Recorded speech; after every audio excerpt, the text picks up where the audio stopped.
Hey, what is going on everyone? It's me, Mr. Mario, and in this video here, we're going to be answering something that I've actually gotten quite a bit here. Many people have asked me when they've had their freshly jailbroken PS4, they've wondered how they can block system updates on their system, which is pretty understandable. In my tutorials, I typically stress that and say you do not want to run a system update. There's different settings that you can change, different things that you can do, and that updating your system firmware is the easiest and quickest way to lose your jailbreak. And as you all know, typically when it comes to the PS4, patience is key when it comes to being on a non-jailbreakable firmware. But what could be even worse is if you have a jailbreakable system or even a jailbroken system and you accidentally update it and then you're completely out of a jailbreak and you have to wait for a new one. Well, this video is going to show several different methods on how you can block system updates on your console completely. Several of them are going to be within the console settings themselves, but there's also going to be some fun things we can do with the actual jailbreak here that should hopefully help out. Now for prerequisites, first you're going to need your PS4 up and running and already jailbroken. I do have several videos showing how to jailbreak the PS4. If you're interested in that, I'll probably have one linked down below in the description. And if you do not have a jailbroken PS4, maybe you're just waiting for one and you want to go ahead preemptively block your updates on your system, you can still follow this, you just won't be able to do all of the steps. Next up, I'd also recommend having a USB drive on hand because I'm going to show you all how you can inject a payload directly onto the system that will help us out. And this way here, you're not going to need to use a payload sender from a computer, a phone, a tablet, or anything else. I'll actually show you how to do it directly on the system here. And as long as you have a way of downloading and transferring some files to that USB drive, you should be all good. In that case, I'm going to be using my computer here. Now, before we even jump to another device, we can actually change a few settings for our system directly on the console itself. Now you can see right here, this system is jailbroken, but it's not running in a jailbroken state. I can't run the homebrew store, I can't run any of my fake packages here, so this is operating like a completely stock system. And first of all, we can go ahead and dig into the system settings. In order to do that, you can go up here, go to your settings, we're going to navigate all the way down to system, and the thing that I always recommend to people is to go into your automatic downloads and you're going to want to uncheck all of these here. You don't really need any of these once you have your system jailbroken, but especially you do not want it to download and run system software update files. You just do not want that there. But go ahead and uncheck all three of these options. The next setting here is really optional depending on your setup here, but we can go ahead and go back to our settings, and the one we're going to check out is power saving settings. Navigate over here, go over to set features available in rest mode, and what you can do is you can change a few of these options here. The main one here is going to be stay connected to the internet. You do want to disable this here if you do not want your system to, well, as it says here, stay connected to the internet while it is in standby mode. However, do keep in mind that if you do have a need for this explicitly, then you might want to keep this enabled. But if you have no need for it, if you're confused by this, if you're not sure what this is for, just go ahead and disable it and you should be okay. With all that, that's pretty much what we need to change on the system settings side of house. Now for our actual network settings, we can go right back into our settings here, go down to network, and this is what I recommend. Now, first of all, you don't have to have a network or internet on your system. Actually, if you have your system completely offline, that's going to be the safest way of handling this here. So even if you want to just disconnect from the internet, you can. However, I don't want to do that. I do want to be connected to the internet because there are benefits to that even if you have a jailbroken system. What we do want to change, however, is our DNS settings. So go over to set up internet connection, and you're going to want to choose which option you're using here, whether you're using Wi-Fi or using a LAN cable. I'm personally going to be using a LAN cable. Once you're here, you're going to want to navigate in here. You want to go to custom for your setup. And for your IP address settings, we're going to set this to automatic unless you have manual settings you want to apply yourself.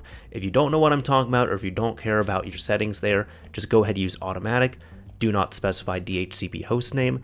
And for our DNS settings, we're going to select manual.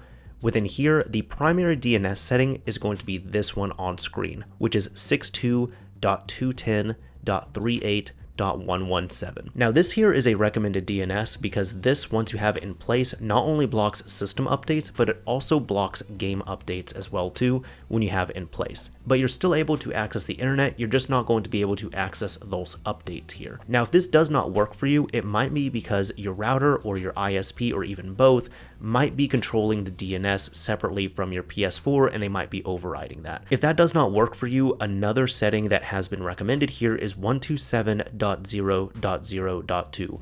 Once you have that in place, that will allow your system to communicate with itself and with other local devices on your network, but it will not be able to access any of the internet at all. So that means no system updates, no game updates, but even if you have a usage for the internet, such as if you're using WebKit to access a website, for example, you won't be able to access that. So just keep that in mind. Either way though, that is the DNS setting that you can apply if you wish to do so. Once you set that up, go ahead, hit next. Automatic for MTU is fine. Do not use proxy server, and then go ahead and test your connection. Now, if it works successfully, it's going to say the IP address was successful, but the internet connection will fail, and that is to be expected. Now we can go ahead, exit out of here, and that's really it for the network settings. Now for our next step here, I'm actually going to show you something that I won't be able to directly show you because this here is actually just built into the feature itself. This is going to be within HIN, and this is really going to be any of the modern HIN variants. I'm personally going to be using Gold HIN, but what you want to do is now jailbreak your system, if you haven't already, with your favorite variant of HIN. Again, I'm going to be using Gold HIN for this. So there we go, we got that, jailbreak success. It closed up, and we should have Gold HIN loaded in now. So there we go. Now this step is important here because once you have something such as Gold HIN loaded up, congratulations, you're actually blocking system updates at this point. So if you try to apply a system update, it will fail. Even if it tries to download it, it's going to fail to apply.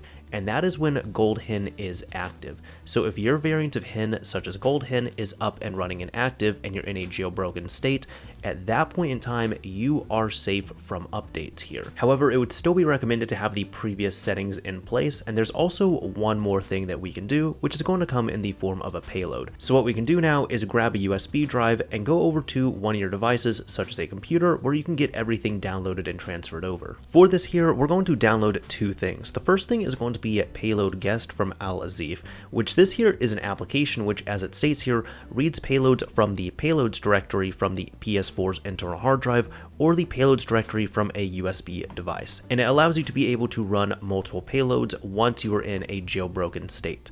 Now what we can do is over on the GitHub repository, which will be linked down below in the description, navigate over to the releases section and download the latest build of Payload Guest. It's going to be a package file like this. The next one here will be EchoStretch's fork of the PS4 Payload SDK. I'm grabbing the fork here because this one seems to be more readily updated from the original one. However, to download this here, it's going to be a pack of payloads. Just yet again, go over to the releases section, and once you're over here, download the latest PS4 Payloads zip file. Even though this is just a simple zip file here, if you're having some trouble extracting it or opening it up, you can use something such as 7-zip to do the job for you. Just download and install it like any other application. Now once you have these two downloaded, go ahead, right click and extract out the PS4 Payload zip, and it should give you a PS4 Payloads directory. You can open it up and these are all the payloads right here. Now there's several here, you might be able to figure them out by name and some of them might be confusing here. If not, that's okay, but the only ones we really care about are going to be enable updates and disable updates if you ever want to disable that here. With that, we can go ahead and close out of this, and what we're going to do is copy both of these over to our drive. Hook up your USB drive if you haven't already, make sure it is either exFAT or FAT32, and inside of your USB drive, you can copy over the payload, and then copy over the PS4 Payloads directory. And once those are copied over, you'll want to rename this PS4 Payloads directory to Payloads. That's all there is to it. We can now exit out of here, right click, eject our drive, and take it back over to the PS4. Just make sure you plug it in. Back over at the PS4, one setting we should enable for this is going to be within our Gold HIN settings. Go down to your server settings and make sure that the payloader server has been enabled. Once that's been enabled, we can exit back out here, go over to settings. We're going to go to the package installer, and if you don't already have it, go ahead and install Payload Guest. There we go. Once that's been installed, we should have it right here on our main menu, so go ahead, launch it. And once it comes up here, there's really only one or two that we care about. Like I said, it's either going to be disable updates or enable updates if you ever want to do that. What you can do right here is, if you haven't already done so, go ahead, highlight PS4 disable updates and tap the X button. It's going to tell you a payload's been received, disabled updates, It'll tell you your system firmware, and that is really all there is to it. And the nice thing is, with that payload, at that point, your updates have been disabled on your system. I can even show you how this is done by taking a look at the PS4's file system. I'll use PS4 Explorer 2.0 for this. If you want to check this out here, this is optional, but I'm at least just showing you for visibility's sake. If you navigate into the root directory here, you can go down to the update folder, and once you're in here, you're going to see two of them that have just been made, a PS4 update.pup and a PS4 update.pup.net.temp. All the payload does is it generates those two files, and as long as these two files exist in this folder, you will not be able to update the system firmware on your console, including if you disable the jailbreak as well. So that is really nice, because that means that if you go in here and you just restart or turn off your PS4 and turn it back on and you don't jailbreak it, even if you try to install a system update from USB or from the internet, it will not work. Now, there's also a way to disable this as well, and this will be if you, for whatever reason, ever want to update your system firmware on here. You can just go back into Payload Guest, make sure you have those payloads on deck, and go to the PS4 Enable Updates one. You can go ahead and run this here. It will show you that the payload's been received. And there we go, Enabled Updates. And we can even check this yet again. I'll go to PS4 Explorer and show you that that folder should either be gone or empty. Let's check this out.